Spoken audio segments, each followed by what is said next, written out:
The massive space station hung in the darkness like a jewel.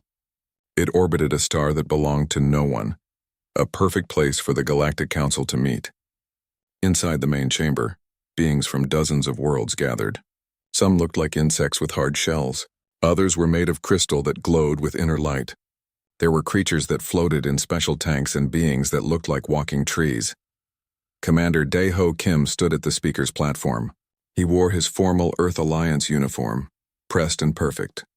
His face showed nothing but calm dignity. Inside, his heart pounded. This was the moment humanity had prepared for over 20 years. He pressed a button and a hologram appeared above his head. It showed Earth blue and beautiful. Then it showed human colonies on Mars, stations around Jupiter, mining operations in the asteroid belt. The images changed to show human technology, human art, human achievements. "Honored council members," Dae-ho said, his voice clear and strong. "Humanity comes before you today in peace and friendship. We have traveled the stars for 50 years. We have built our civilization with hard work and innovation. We seek to join the Galactic Council not as conquerors or beggars but as equals who wish to contribute to galactic civilization." A strange, chittering sound filled the chamber. Dae-ho realized with a sinking feeling that it was laughter. The Vrelian ambassador, a creature that looked like a giant mantis covered in purple armor, clicked his mandibles together in what could only be amusement. "Equals?" the Vrelian said, his voice translated by the Universal Communication System. "Your faster-than-light drives are primitive copies of technology we perfected 10,000 years ago. You barely managed to travel between nearby stars. A being made of pure energy, the Korthan representative, shimmered with colors that the translation system said meant contempt. We have examined your defensive capabilities. Your ships have no proper shielding. A single Korthan patrol vessel could destroy your entire fleet. The Thalaxian war chief, a massive creature covered in scales and battle scars, actually laughed out loud. We have seen your weapons. They are like toys. Children playing at war. Dae-ho kept his expression neutral. He had been warned this might happen. Earth's intelligence services had told him that many council species looked down on humanity. But knowing it would happen and experiencing it were different things. Humanity may not have the most advanced technology, Dae-ho said carefully. But we have proven ourselves resourceful and determined. We offer fresh perspectives and innovative thinking. Fresh perspectives. The Vrelian made that chittering laugh again. You mean the perspective of species that have barely left their homeworld? What can you possibly teach civilizations that have explored the galaxy for millennia? Council leader Vex rose from his seat. He was an ancient reptilian being, his scales dulled with age but his eyes sharp and cold. When he spoke, the chamber fell silent out of respect for his position. The Galactic Council has reviewed Earth's application for membership, Vex said, his voice formal and final. We find that humanity does not meet the minimum standards for admission. Your technology is insufficient, your military capability is inadequate, your cultural development is immature. He paused, and what might have been a smile crossed his face. It was not a kind smile. Perhaps in 500 years, if your species survives that long, you may reapply. Until then, humanity is restricted to your current territory. You may not establish colonies beyond your current borders. You may trade with council species only under limited conditions. This hearing is concluded. The holographic display above Dae-ho's head vanished. All around him, alien beings turned away, already discussing other matters. To them, humanity was not even important enough to argue about. They had dismissed Earth as easily as swatting an insect. Dae-ho bowed formally, showing no emotion. He gathered his materials with careful precision. His hands did not shake. His face showed nothing. He walked out of the chamber with his head high. Only when he was safely inside his shuttle did he allow his composure to crack. His fists clenched so hard his knuckles turned white. 20 years of preparation. Decades of reaching out in friendship. All dismissed in minutes with mockery and contempt. The shuttle pulled away from the station, beginning the journey back to the human flagship waiting at the edge of the system. Dae-ho stared out the window at the stars.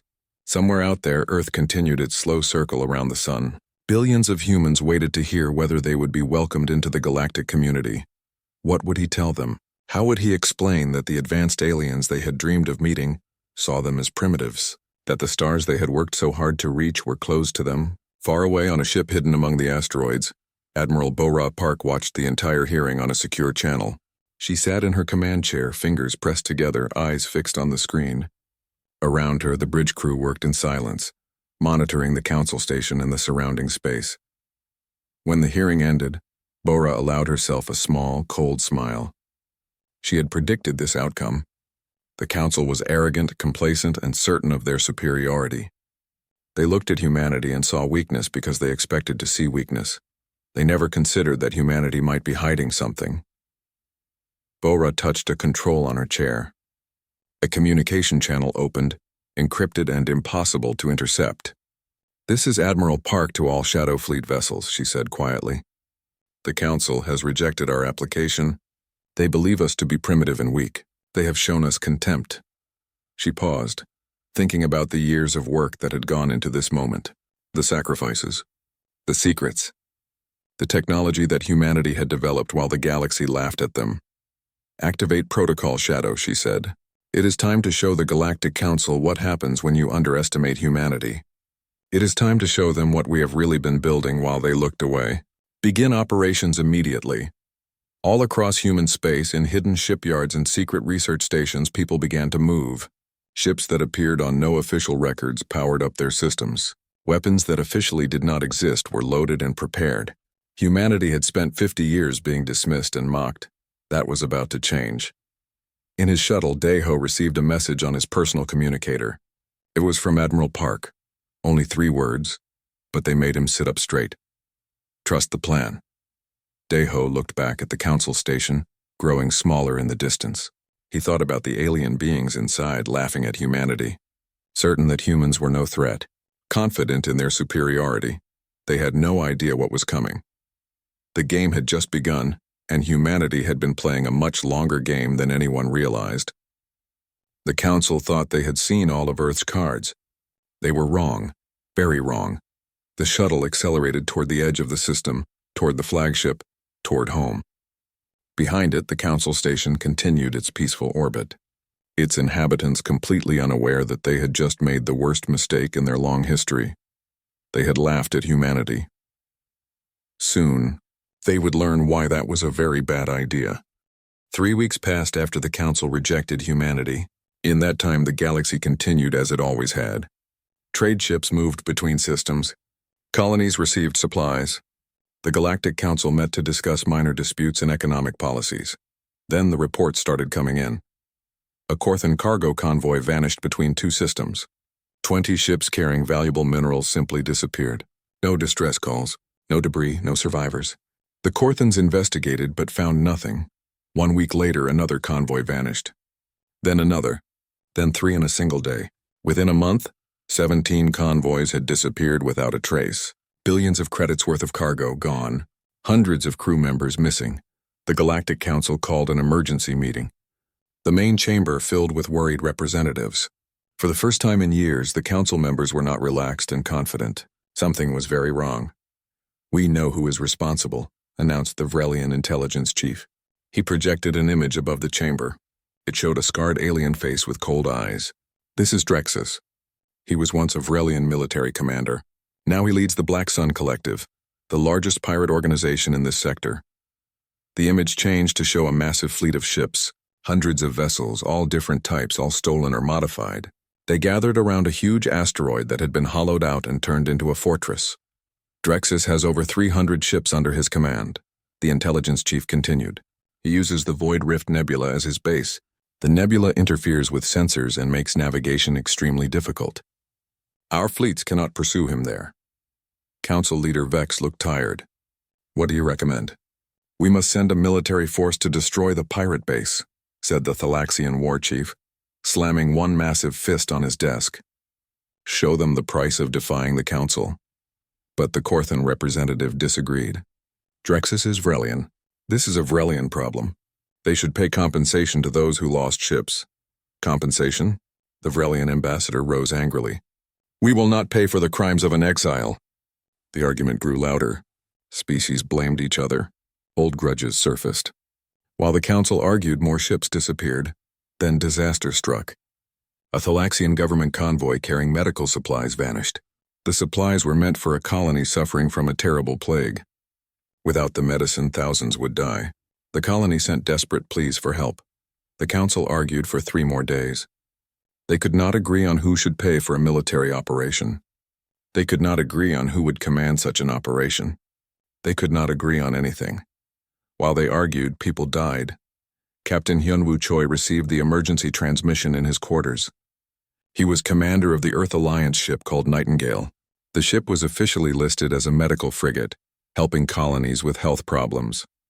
Hyunwoo and his crew had been in the region for 2 months, supposedly surveying space for dangerous radiation. That was the official story.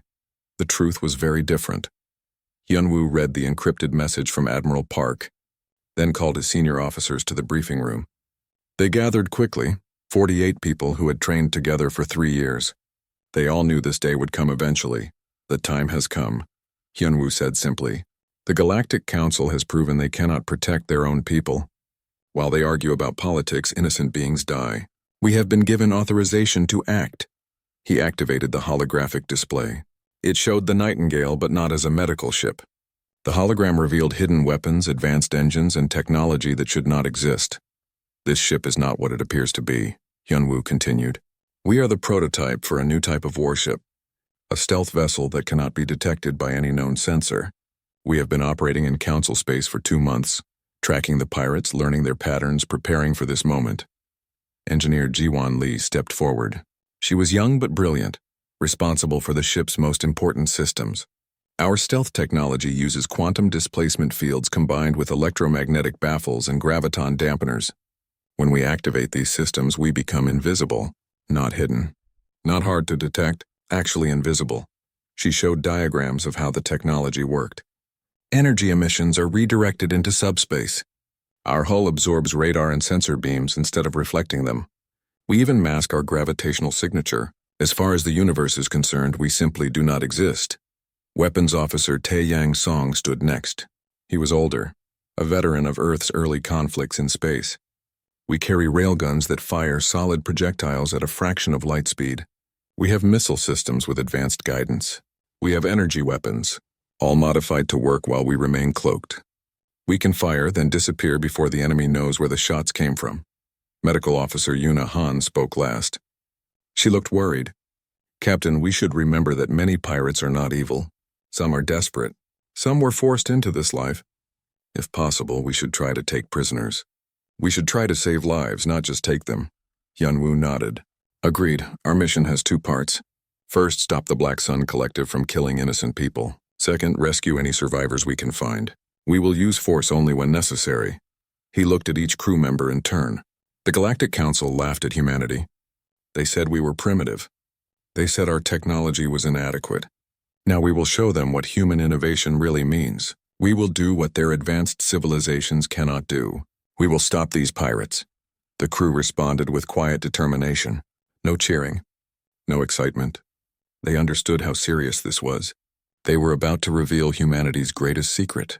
Once they did, there would be no going back. All crew to stations, Hyunwoo ordered. Activate stealth systems. Set course for the Void Rift Nebula. The bridge crew moved with practiced efficiency. Engineers powered up the quantum displacement fields. Navigation plotted a course through the dangerous nebula. Weapon systems came online, their energy signatures carefully hidden. On every screen, every sensor, every scanner in the area, the Nightingale simply vanished. One moment it was there, a small medical frigate going about its business. The next moment, nothing. Empty space. As if the ship had never existed at all. Inside the invisible ship, Hyunwoo sat in his command chair. He thought about the Galactic Council, still arguing about what to do. He thought about the people dying while politicians debated. He thought about Admiral Park's words during training. Sometimes the right thing to do is also the dangerous thing. That is when true courage matters. Helm, he said quietly, take us in. The Nightingale moved forward, a ghost ship sliding through space. The pirates had hidden in a place they thought was safe. They thought the nebula would protect them. They thought no one could find them in the chaos of radiation and gravitational storms. They were wrong. Humanity was coming, and humanity had learned to move unseen through the darkness. The Black Sun Collective had laughed at the idea of anyone threatening them. The Galactic Council had laughed at humanity's capabilities. Soon, no one would be laughing. The hunt had begun. The Void Rift Nebula was beautiful and deadly. Clouds of glowing gas stretched across millions of kilometers, colored in shades of purple, blue, and green. Inside those clouds, radiation storms raged. Gravity shifted in unexpected ways. Ships that entered usually did not come out. The pirates loved it. They had learned to navigate through the chaos using old charts and luck. They thought it made them safe from any attack. No military fleet could follow them here. The Nightingale glided through the nebula like a shadow through fog. Pilot Minji Kang sat at her station, eyes fixed on screens showing the real-time quantum map. This was human technology at its finest, able to see through interference that blinded alien sensors. Radiation storm approaching on the port side, she reported calmly. Adjusting course by 3 degrees. The ship moved smoothly, avoiding the danger. In the cargo bay, equipment stayed perfectly stable. On the bridge, coffee cups did not even ripple. Minji flew with a precision that came from years of training and natural talent. Tactical Officer Sung Ho Yoon watched his instruments carefully. His screen showed heat signatures, energy readings, and movement patterns throughout the nebula. Slowly, patiently, he built a picture of what lay ahead. I have multiple contacts, he said. Distance 400 kilometers. Configuration matches stolen military vessels. I count at least 60 ships in the immediate area. Mark their positions, Hyunwoo ordered. Continue scanning. For 3 days, the Nightingale watched and waited. The crew worked in shifts, never relaxing their attention. They recorded everything. Which ships patrolled where? When guards changed, how often supply shuttles moved between vessels. Every piece of information might save lives later. On the 3rd day, they found the main base. The asteroid was huge, 20 kilometers across. Its surface was covered with weapons platforms, sensor arrays, and docking bays. Stolen ships crowded around it like fish around a reef. That is a fortress, Jiwon whispered, studying the readings. They have enough firepower to hold off a council battle group. Maybe, Hyunwoo said. But they cannot hit what they cannot see. Communications specialist Daeun Park worked at her station, listening to pirate transmissions. She spoke 6 alien languages and could understand 3 more, her screens filled with decoded messages. Captain, she said urgently, I have intercepted a planning session. Drexus is organizing another raid. A big one. They are going to attack a colony ship carrying 5,000 civilians.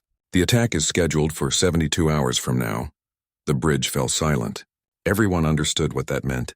5,000 innocent people, families, children, all at risk. We cannot just watch anymore, Hyunwoo said. He called his senior officers together. We need better intelligence. We need to know their capabilities and weaknesses. That means we need to get inside that base. Science Officer Jae Sung-ro pulled up schematics of the asteroid. There is a pattern in their maintenance schedule. They send small craft to inspect the outer weapon platforms every 6 hours. If we could disguise ourselves as debris and launch a small team, they might be able to infiltrate during an inspection cycle. Security Chief Subin Kim stepped forward immediately. I volunteer to lead the team. Give me 5 people and we will get you the information you need. Hyunwoo studied her face. Subin was tough, smart, and completely dedicated. She had trained for situations like this her entire career. But sending people into that base was incredibly dangerous. You will have to go in completely dark, he said. No communications, no backup. If something goes wrong, we cannot help you without revealing the ship. I understand, sir. Pick your team. Subin chose carefully. Demolitions expert Won-shik Nam, who could identify and sabotage any system. Xenolinguist Hai Wan-beck, who could interface with alien computers. 3 special operations soldiers trained in zero-gravity combat. 6 people total, small enough to move quietly, skilled enough to handle trouble. They prepared their equipment with meticulous care. Stolen pirate uniforms, weapons that looked like common mercenary gear, tools that could pass as maintenance equipment. Everything designed to help them blend in if spotted. The team launched in a tiny stealth shuttle during a radiation storm. The storm would mask their movement and give them cover. Minji guided them out of the Nightingale's bay with incredible precision. One wrong move would slam them into the ship's hull. The shuttle drifted toward the asteroid. Subin used only manual thrusters, tiny bursts of compressed gas that moved them at less than 1 meter per second. To any observer, they would look like debris floating in the nebula. It was painfully slow, 8 hours to cross just a few kilometers. Finally, they reached an outer docking bay. HFY used a portable computer to hack the airlock controls. The doors opened silently and the team slipped inside. The interior of the pirate base was chaos. Different species crowded the corridors. Some were Vrelian, others Korthan. Many were races Subin did not recognize. They all wore mismatched armor and carried weapons openly. The air smelled of oil, unwashed bodies, and something chemical that hurt to breathe. The team split up. HFY moved to the docking control center, planting tiny tracking devices on 12 of the largest ships. Each device was smaller than a fingernail, but could transmit location data through quantum entanglement. The pirates would never find them with conventional scanners. One Sheik located the base's main power generation system. It was a stolen Thalaxian fusion reactor, powerful but poorly maintained. He did not sabotage it immediately. Instead, he installed time-delayed charges. When activated remotely, they would cause a controlled overload. The reactor would shut down without exploding, disabling the base without killing everyone inside. Subin and the soldiers provided security, watching for patrols. They moved through shadows, silent and careful. Years of training made them almost invisible even without technology. Everything was going perfectly. Then a Vrelian technician discovered one of HFY's tracking devices. Alarms screamed throughout the base. Red lights flashed. Bulkhead doors slammed shut. Hundreds of pirates grabbed weapons and began searching for intruders. All teams, withdraw immediately, Subin ordered into her communicator. Extraction Point Alpha, they ran. The base was a maze, but they had memorized the route. Behind them, pirates shouted in a dozen languages. Weapons fire echoed through corridors. Energy beams scorched walls where the team had been seconds before. A Korthan pirate appeared around a corner, weapon raised. One of Subin's soldiers fired first, stunning him. They kept running. More pirates ahead. The soldiers formed a defensive line, firing controlled bursts while the others moved. They reached the docking bay where their shuttle waited.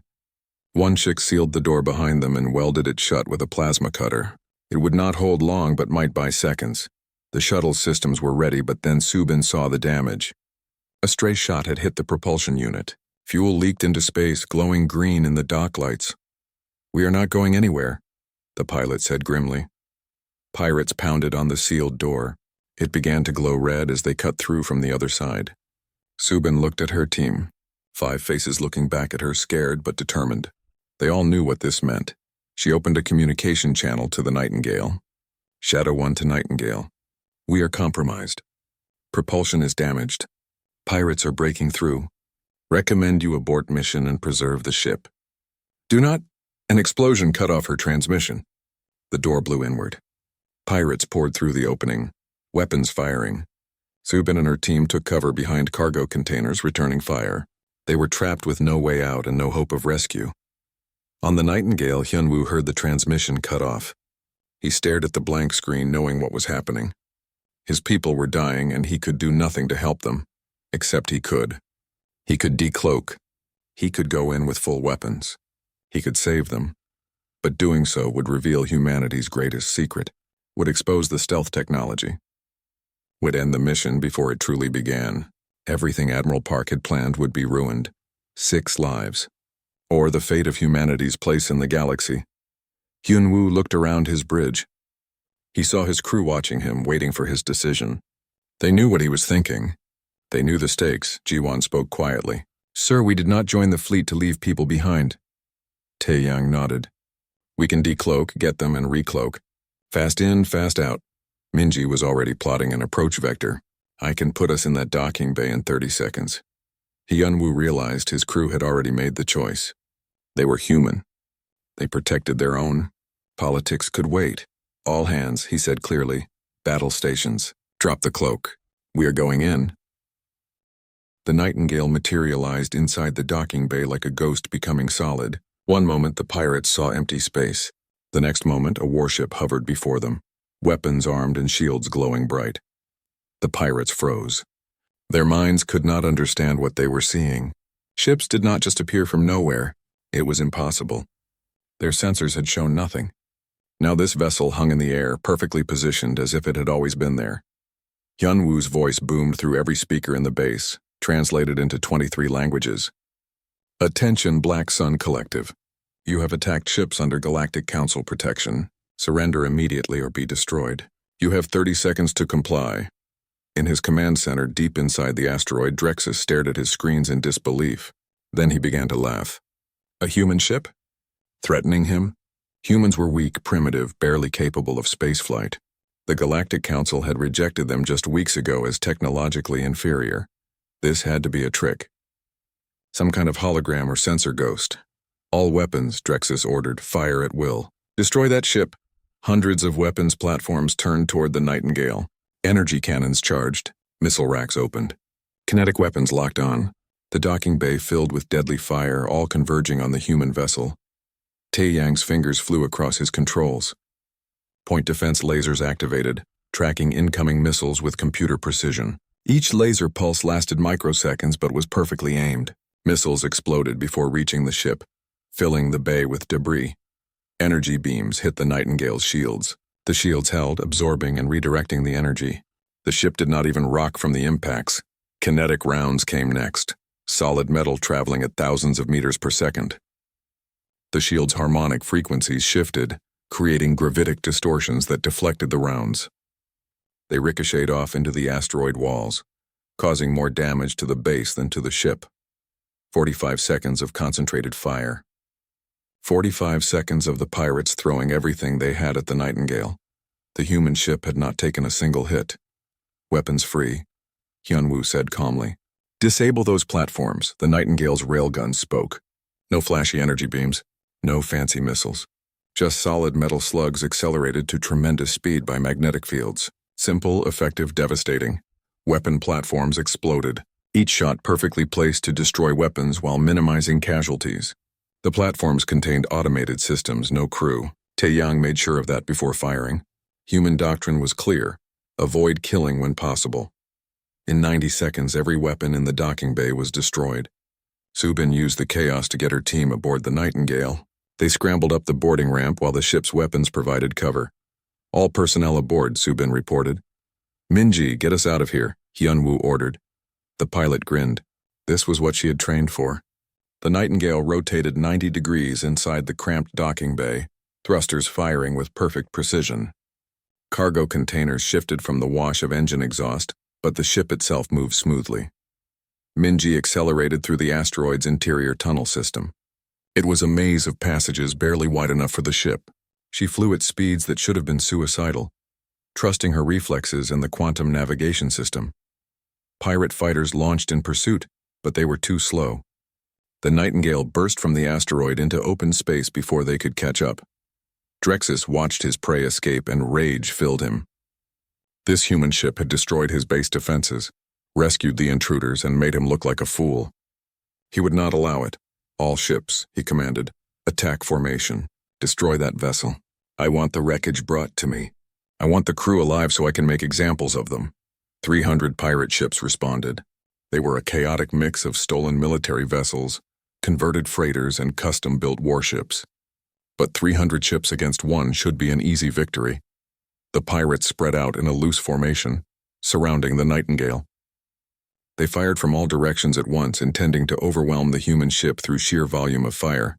Instead, the Nightingale vanished. One moment it was there, visible on every sensor. The next moment, nothing. The pirates' weapons fire passed through empty space, some shots hitting other pirate ships on the opposite side of the formation. Where did it go? Drexus screamed at his sensor operators. Unknown, sir. It just disappeared. No warp signature, no energy trail, nothing. The Nightingale reappeared behind the pirate fleet already firing. Railgun rounds punched through the engines of 3 capital ships before anyone could react.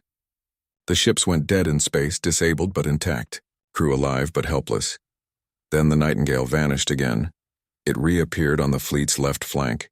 More ships disabled, disappear, reappear on the right. More precise strikes. Each time it appeared, the human ship fired with devastating accuracy, then vanished before the pirates could respond. Sung-Ho coordinated the targeting with cold efficiency. He had studied these ships for 3 days, knew their weaknesses, knew where to hit to disable without killing. The pirates were criminals, but they were still living beings. Humanity would show mercy even to enemies. The pirate fleet dissolved into chaos. Captains shouted contradictory orders. Ships fired at sensor ghosts, hitting their own allies. Some tried to flee, only to find their engines disabled by railgun rounds they never saw coming. Hyunwoo watched the tactical display with satisfaction. The pirates had numbers but no coordination. They were individual criminals working together for profit, not a unified military force. The Nightingale exploited that weakness ruthlessly. Jam their communications, he ordered Daeun. She activated the electronic warfare systems. The pirates' communication network collapsed. Captains could not talk to each other, could not coordinate, could not form a coherent defense. They were blind, deaf, and isolated. Drexus realized with growing horror that he was losing. This single human ship was destroying his entire fleet. Technology he had never seen before. Tactics he could not counter. Precision he could not match. For the first time in his criminal career, Drexus felt fear. "All ships retreat," he ordered. "Fall back to 1-6 charges activated." The asteroid base's power core shut down in a controlled cascade. Lights died. Shields fell. Docking clamps released. Every ship attached to the base lost power from the electromagnetic pulse. The pirate fleet was trapped. Unable to run, unable to hide, unable to fight effectively. Facing an enemy they could not see. Hyunwoo opened a final broadcast. His voice was not angry or mocking, just firm and inevitable. "To all ships of the Black Sun Collective, your weapons are disabled. Your base is neutralized. If you attempt to flee, you will be destroyed. If you surrender, you will be held for trial by the Galactic Council. This is your only warning, silence." Then slowly one pirate ship powered down its weapons. Then another, then 10, then all of them. Drexus sat in his command chair, staring at the screen showing his defeated fleet. Everything he had built, everything he had stolen, everything he had achieved, destroyed by one ship. One human ship that the Galactic Council had dismissed as primitive. He opened a communication channel. His voice was bitter but defeated. "This is Drexus to the human vessel. We surrender." On the Nightingale, the crew cheered. Hyunwoo allowed himself a small smile but raised his hand for quiet. "Tycoon, transmit all tactical data to the Galactic Council on an open channel. Every listening post in the sector should receive it, sir. The galaxy needs to know what happened here. They need to understand that humanity did in 3 days what the Council could not do in months." The data transmitted, battle recordings, tactical logs, full documentation of the engagement. Every species with sensors in the region received the information simultaneously. The message was clear. Humanity had capabilities far beyond what anyone suspected. The species the Council had mocked had just accomplished the impossible. "Minji," Hyunwoo said, "reactivate stealth systems. Let us go home." The Nightingale cloaked and vanished once more, leaving behind 300 disabled pirate ships and a galaxy full of questions. In the Galactic Council chamber, emergency meetings began immediately. In military headquarters across dozens of worlds, analysts studied the data with growing alarm. In diplomatic offices, ambassadors urgently composed messages to their governments. Everyone was asking the same question: what else had humanity been hiding? And in Earth orbit, Admiral Park watched the reports and smiled. The first move was complete. Now the real game would begin. The Galactic Council chamber had never been so loud. Representatives shouted at each other in a dozen languages. Security officers stood ready to intervene if the arguments turned physical. Council leader Vex pounded his gavel repeatedly, trying to restore order. "Silence," he roared. "We will have order." Slowly the noise died down, but the tension remained. Every species representative looked angry, scared, or both. "The data has been verified," Vex said, his voice tired. "The tactical logs are authentic. The human vessel called Nightingale did indeed defeat the Black Sun Collective.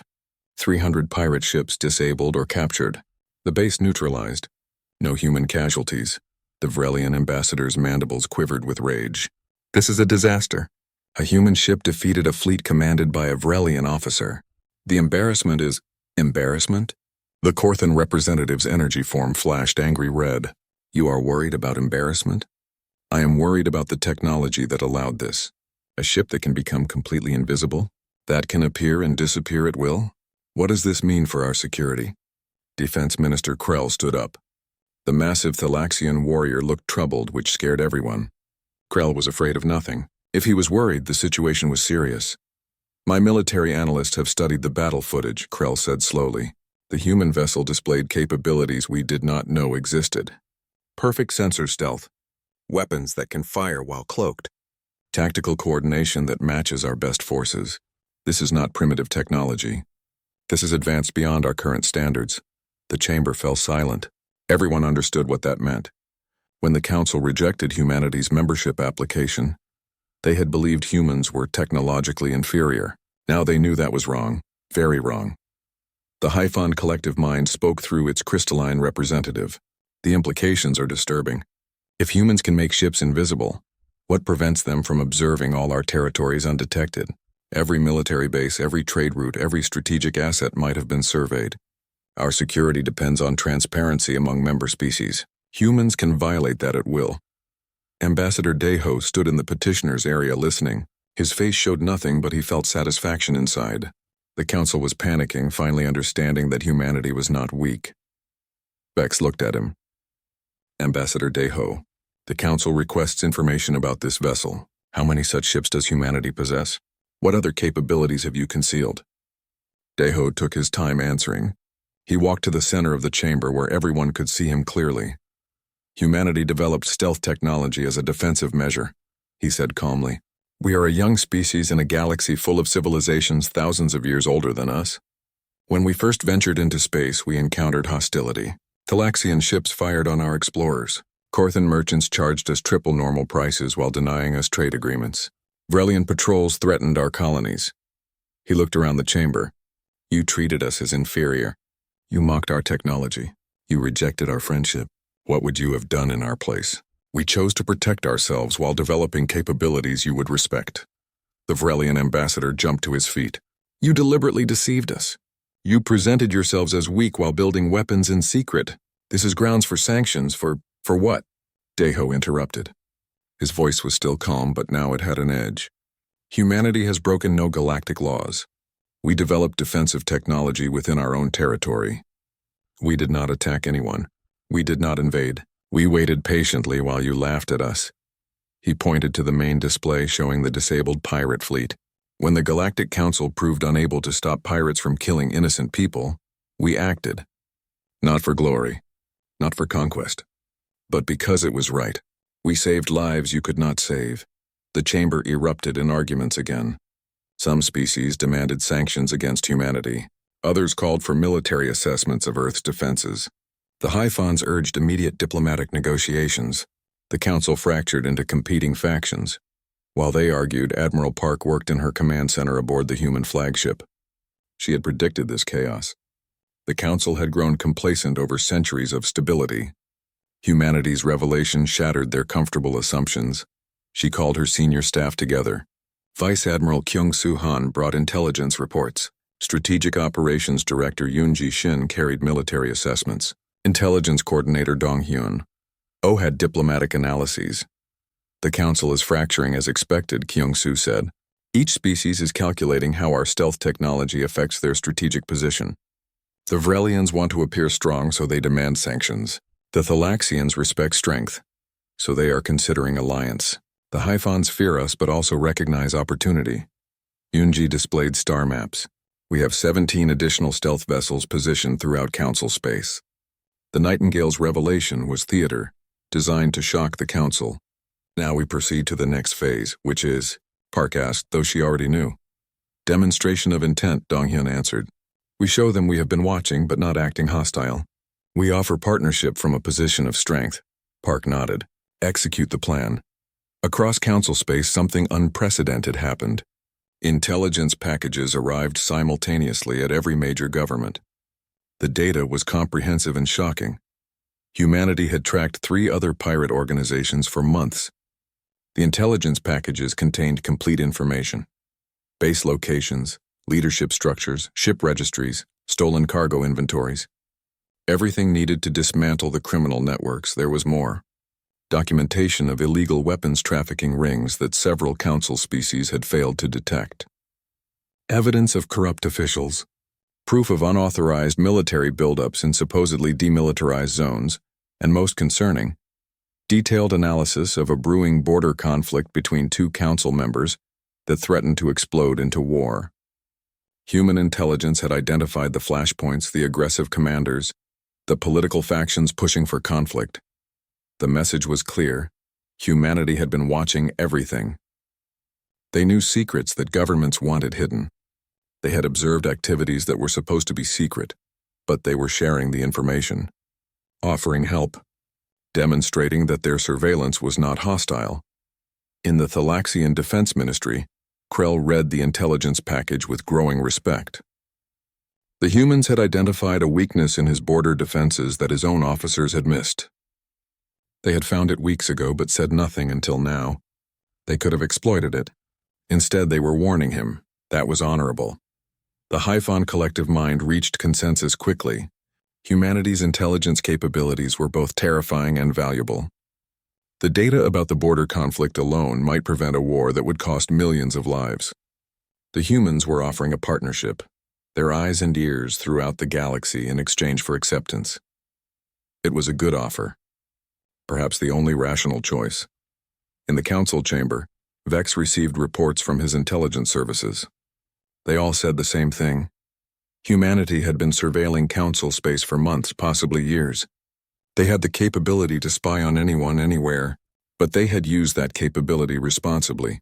They had tracked criminals, gathered evidence of actual threats, identified real problems. They had not engaged in blackmail, sabotage, or espionage against legitimate governments. That showed restraint. It showed maturity. It showed that humanity understood the responsibilities that came with their power.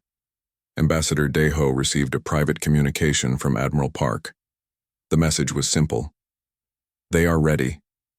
Make your offer, Deho requested to address the council. Vex granted permission, curious about what the human would say.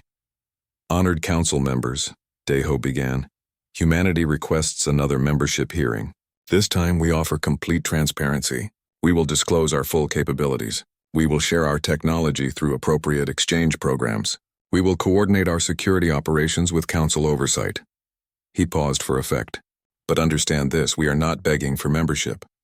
We are offering partnership. The galaxy faces threats that require cooperation. Pirates are only the beginning. There are other dangers out there, ones that will require all our combined strengths to face. Is that a threat? The Vrelian ambassador demanded. It is reality, Deho replied. Humanity developed advanced technology because we had to. We hid it because you gave us no choice. Now we offer to work together. You can accept our partnership and benefit from our capabilities, or you can reject us and watch as we operate independently. The implications hung in the air. Humanity would not simply go away. They were strong enough to act alone if necessary. The council could bring them inside, establish oversight, build trust, or they could push humanity away and face an unpredictable independent power in the galaxy. The choice should have been obvious. But pride and fear made obvious choices difficult. Vex called for a closed session. For hours, the council species debated in private. When they reconvened, Vex looked directly at Deho. The council has decided to reconsider Earth's membership application, but we require complete disclosure. We must understand the full scope of your capabilities. No more secrets. Deho touched his communicator. Admiral Park, they are ready. Throughout council space, human stealth ships received the same order. Decloak Simulta. The revelation of dozens of stealth ships shocked the galaxy. But intelligence services were not satisfied with public displays. They wanted to know the truth. How many ships did humanity really have? Where were they built? What was Earth's actual military capacity? Vrelian spy networks activated every agent they had near human space. The Laxian military intelligence analyzed every known human facility. The Hyphons attempted to infiltrate Earth's computer systems. They all searched for answers. What they discovered was terrifying. Human industrial output had tripled over the past decade. Most of that expansion occurred in facilities that appeared civilian. Asteroid mining operations that seemed commercial actually fed military shipyards. Research stations studying basic physics were testing weapon systems. Even Earth's moon housed secrets. Fleet Admiral Changmin Ryu stood in one such facility on the moon's far side. The crater had been hollowed out and sealed. Inside, massive construction bays stretched into the darkness. Dozens of ships floated in various stages of completion. These were not small frigates like the Nightingale. These were destroyers, cruisers, and 2 massive dreadnoughts, all designed with stealth systems built into every component. All part of humanity's real defense, the Hidden Armada. Chang Min walked among the ships with his senior staff. Engineer Commander So Young Park pointed to one of the dreadnoughts. That is the Invictus. She is twice the size of the Nightingale with 10 times the firepower. Stealth generators powerful enough to hide a ship this large. Weapons that can destroy capital ships. Research Director Jin Ho Kim showed holographic displays. We have learned from the Nightingale's engagement. These new ships have improved power systems, enhanced shields, redundant stealth generators. The newest vessels can remain cloaked for 3 months continuously. 3 months? Changmin was impressed. That changes everything. We can position ships deep in enemy territory and they will never know. There is more, Jinho continued. We have developed quantum entanglement communicators that work while cloaked. Previously, stealth mode meant complete communications blackout.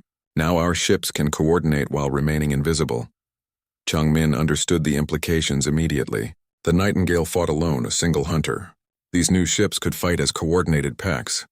Invisible fleets that could strike from multiple directions simultaneously. It was a force multiplier that made humanity far more dangerous. He turned to his staff. How many ships are operational? 42 stealth vessels completed, So Young answered. Another 30 under construction. We can have 70 ships within a year if we maintain current production rates.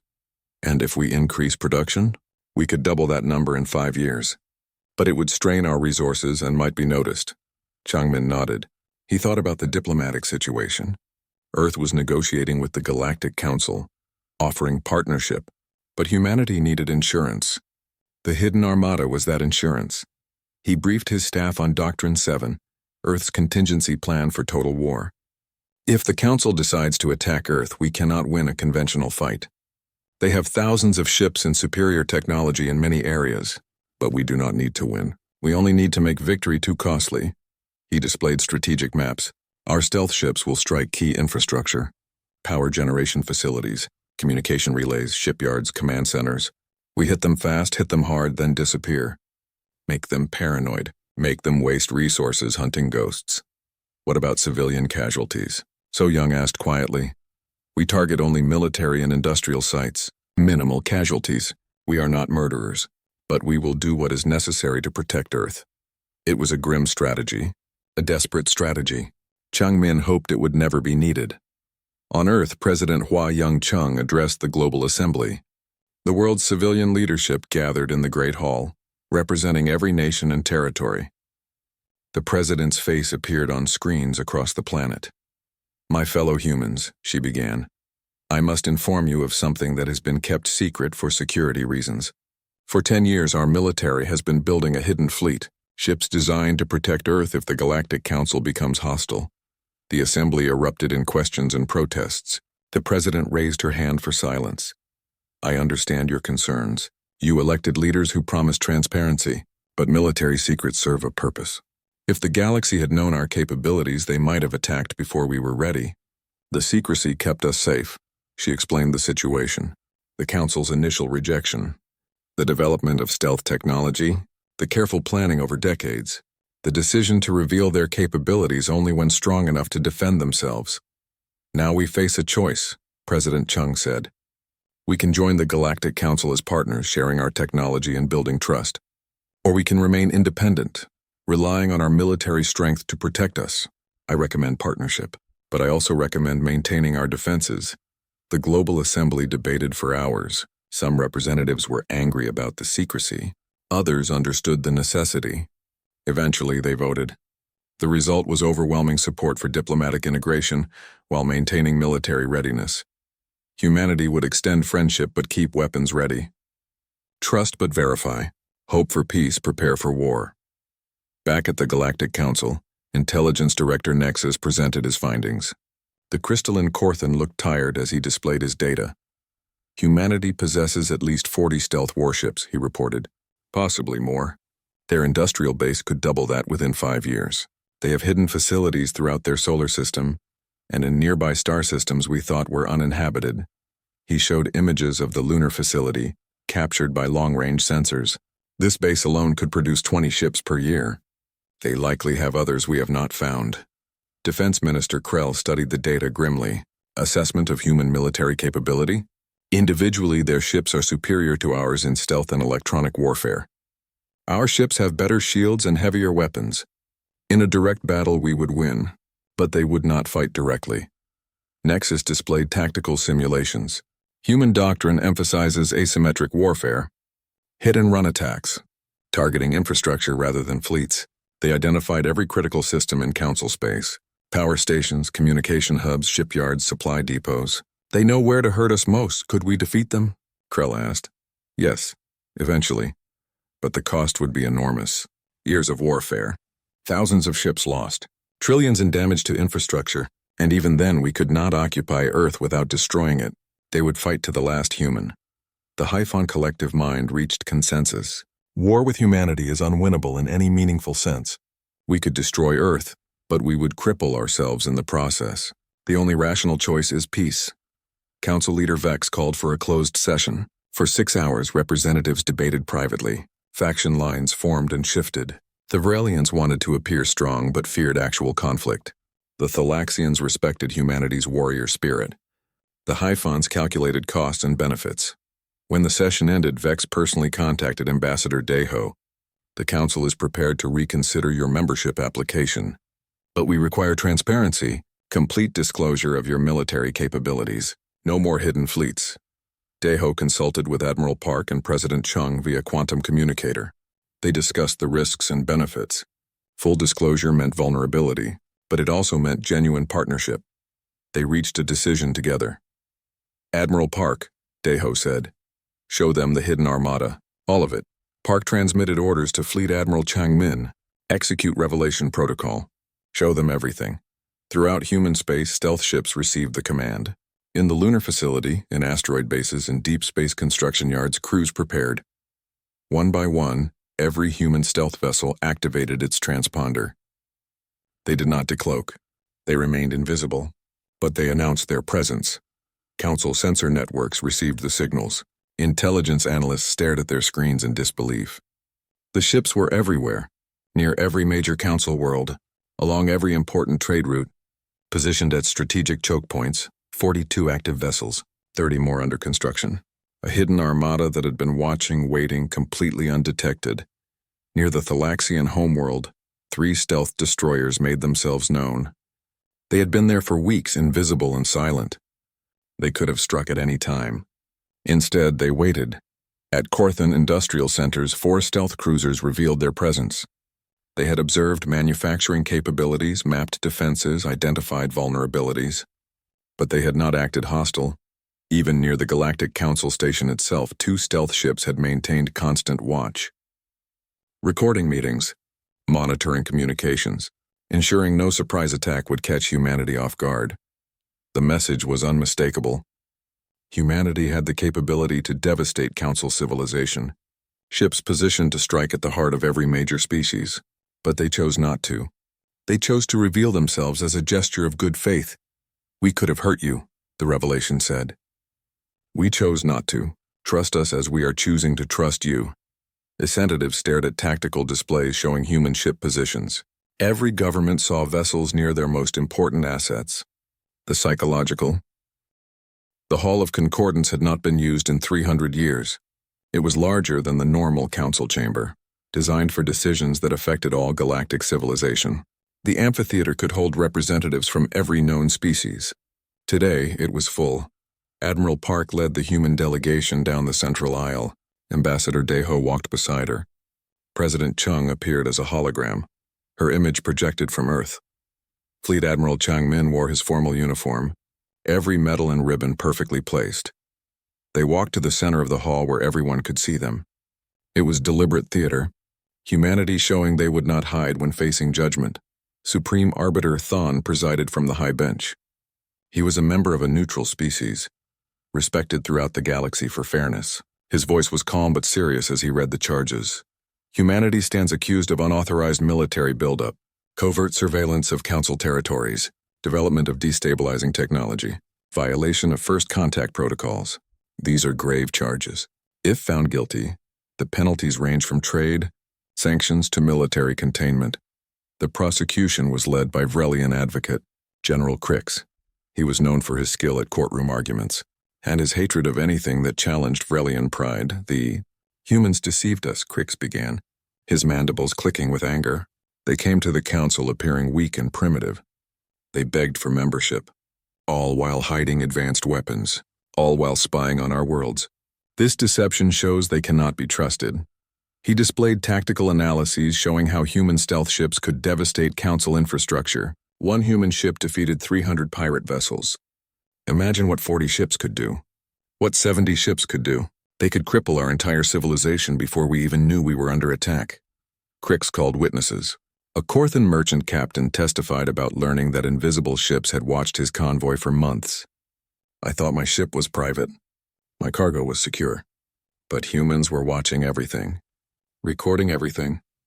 How can we trust people who spy on us? A Hyphon security officer described the paranoia that spread when they realized their most secure facilities had been observed. We thought our defenses were strong. We thought we were safe. But humans bypassed everything. They saw our secrets. They could have stolen technology or planted sabotage. We are still investigating whether they did. The testimony painted humanity as dangerous infiltrators who violated every norm of civilized behavior. Crix's final argument was powerful. The council rejected humanity because we believed they were not ready.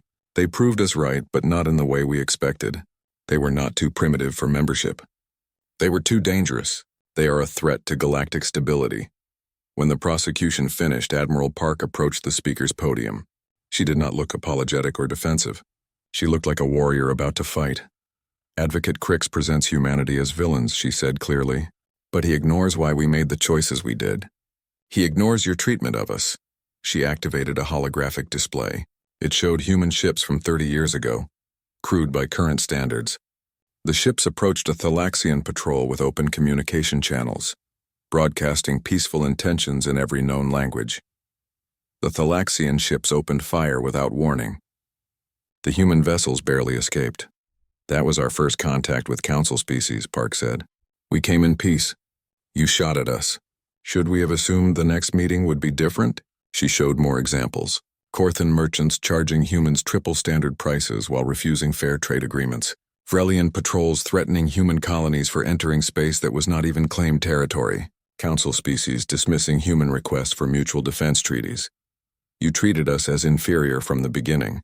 Not because we were hostile, not because we violated laws, but because we were new and you were old. You had technology and we were developing. You judged us unworthy without giving us a chance. Captain Hyunwoo testified next, appearing via holographic link from the Nightingale. He described an incident from 5 years ago. We encountered a Hyphon colony under pirate attack, 30 ships against the colony's small defense force. We could have helped. Our weapons were sufficient. But human military doctrine prohibited engagement without council authorization.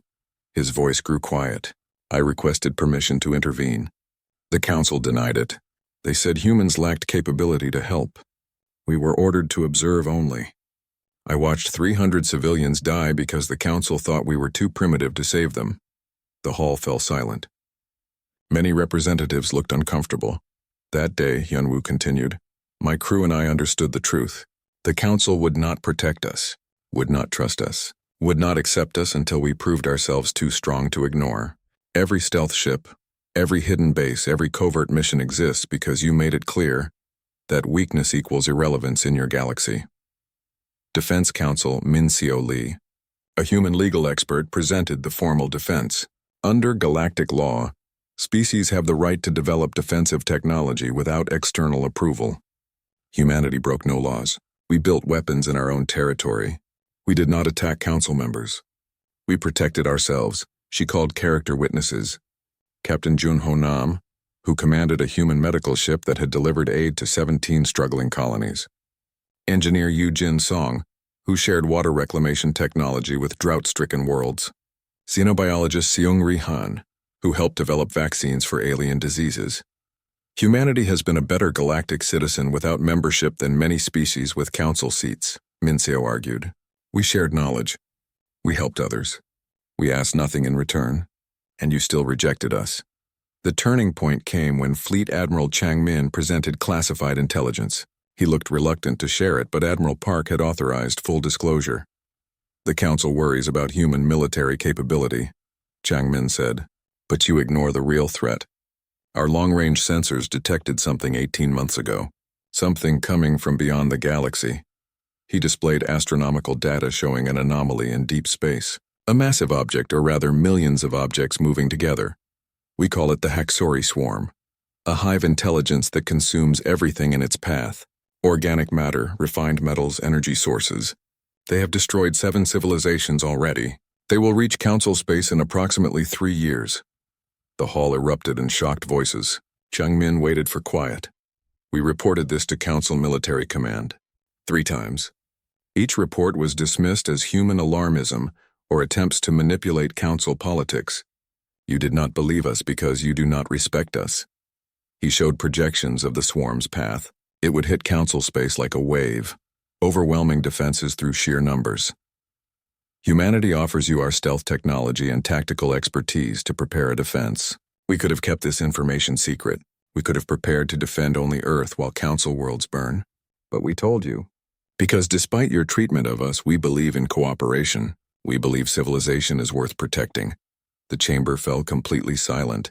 Representatives stared at the projections, understanding the implications.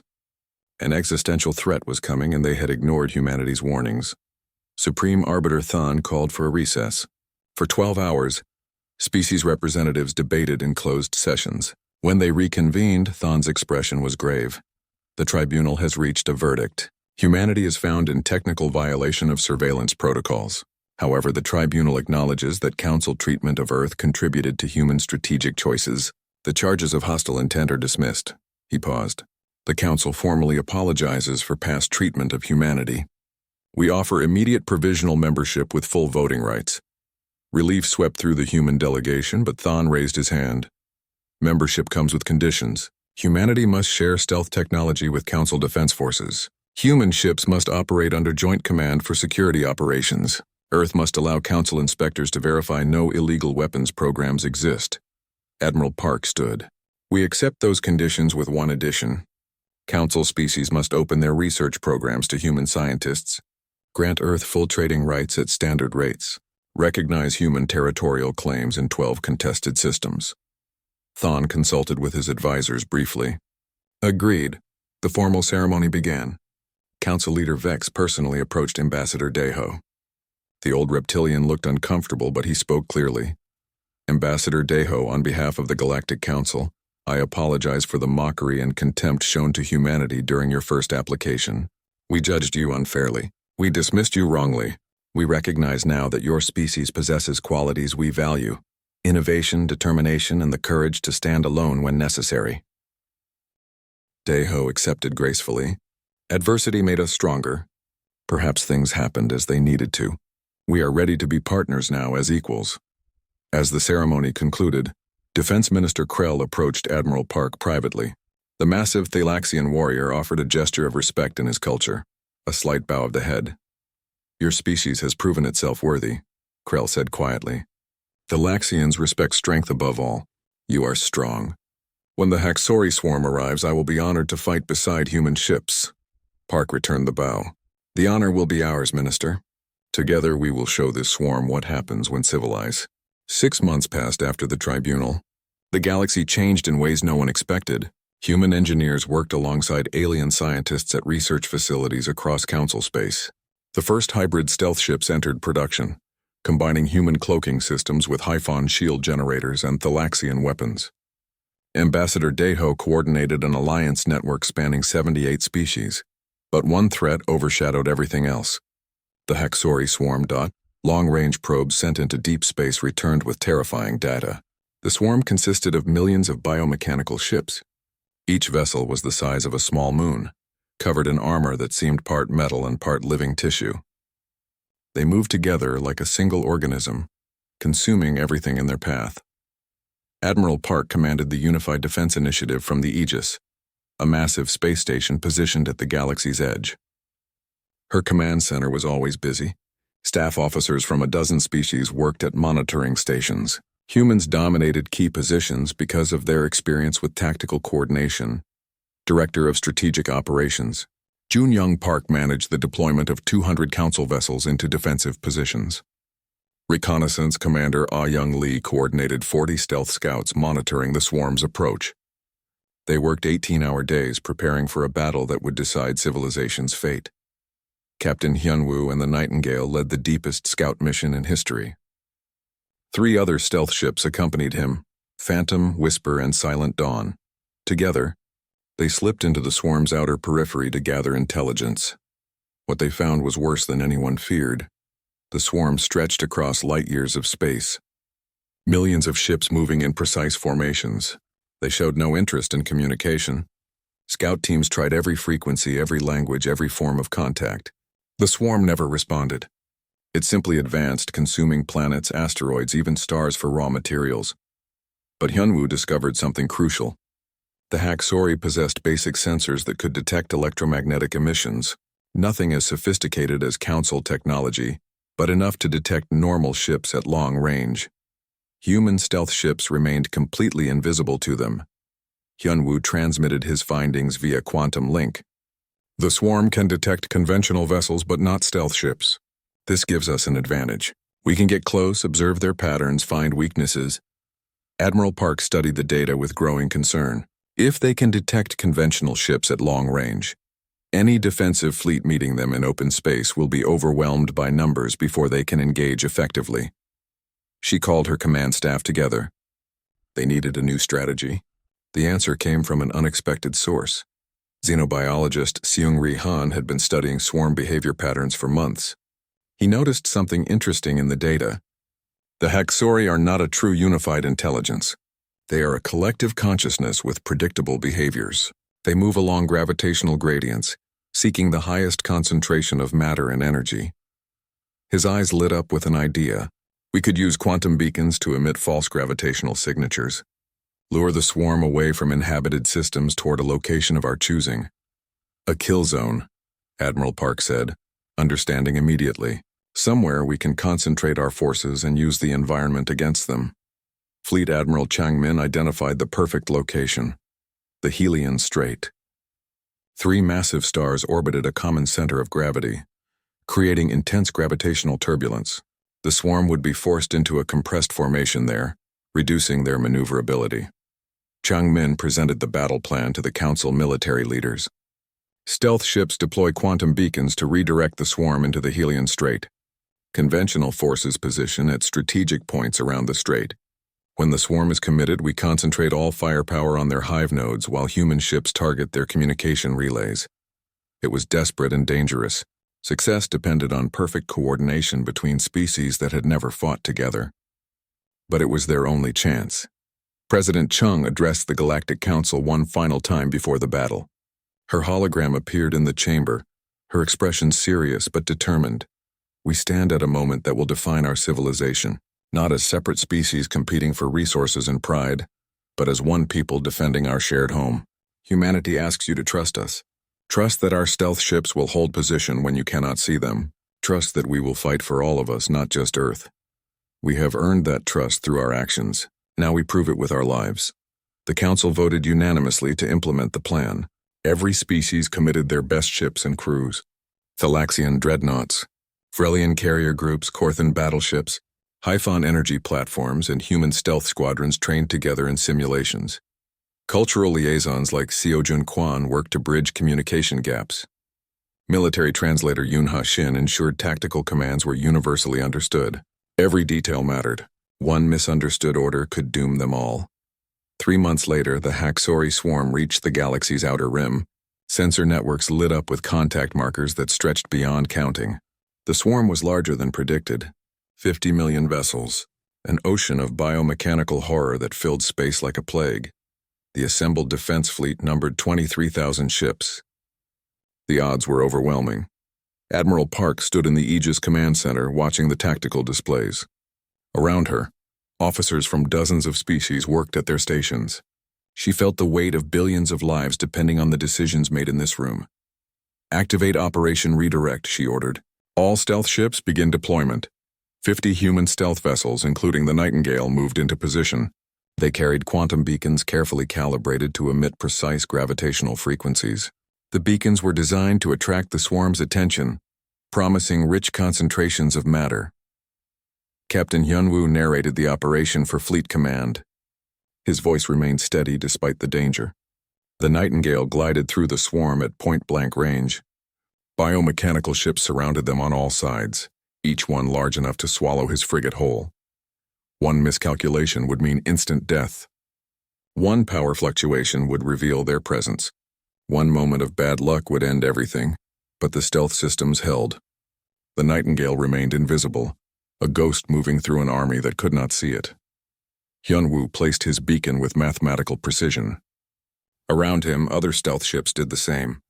50 beacons arranged in a pattern designed to guide the swarm like herding animals. Slowly, impossibly, the swarm began to turn. The collective consciousness sensed the gravitational signatures. It interpreted them as massive concentrations of consumable matter. The entire swarm shifted course toward the Helion Strait. "It is working," Ah-Young reported from her reconnaissance post. "The swarm is following the beacons. They are entering the strait." Defense Minister Krell commanded the main battle group from his flagship. He watched the tactical display as the swarm compressed into the gravitational turbulence. Their formation tightened exactly as predicted. "All ships," Krell's voice boomed across every channel, "weapons free, for the Council, for civilization." Space erupted in fire and fury. Thalaxian plasma cannons tore into swarm vessels. Vrelian missile barrages overwhelmed Hive defensive systems. Hyphon energy beams sliced through biomechanical armor. Korthan battleships fired kinetic rounds that punched holes through ships the size of moons. The Council fleet fought with desperate courage. But the swarm was too large. For every ship they destroyed, 10 more pressed forward. Council vessels began to fall. A Thalaxian dreadnought exploded under concentrated fire. Vrelian carriers lost entire fighter squadrons. Korthan battle groups suffered massive casualties. The swarm adapted. It learned. It began to coordinate more effectively, concentrating fire on damaged vessels, exploiting weaknesses in the defensive formation. Victory was slipping away. Admiral Park watched the battle unfold on her screens. She saw the casualty reports mounting, saw the swarm overwhelming their defenses, saw the moment when they would break through and spread across the galaxy like a disease. She had one option left, one final card to play. Park opened a channel to Fleet Admiral Changmin aboard the Invictus. The massive stealth dreadnought waited in reserve with 62 other heavy stealth vessels. "The Hidden Armada's most powerful ships." "Changmin," she said quietly. "Execute Protocol Omega." There was a long pause. Both of them understood what that order meant. Protocol Omega was humanity's final gambit. Stealth dreadnoughts would decloak inside the swarm's central mass.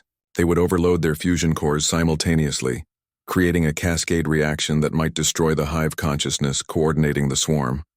It was a suicide mission. 63 ships, 63 crews, all accepting their deaths to save civilization. "Understood, Admiral," Changmin replied. His voice was calm, almost peaceful. "It has been an honor to serve." Park felt tears on her face, but her voice remained steady. "The honor has been ours, Fleet Admiral." Humanity will remember Changmin addressed his crew one final time. "We came into space afraid and alone. We built ships in secret because we feared the galaxy would destroy us. Today we proved that humanity stands for something greater than survival. We stand for all the species we share this galaxy with. We stand for the idea that civilization is worth dying for,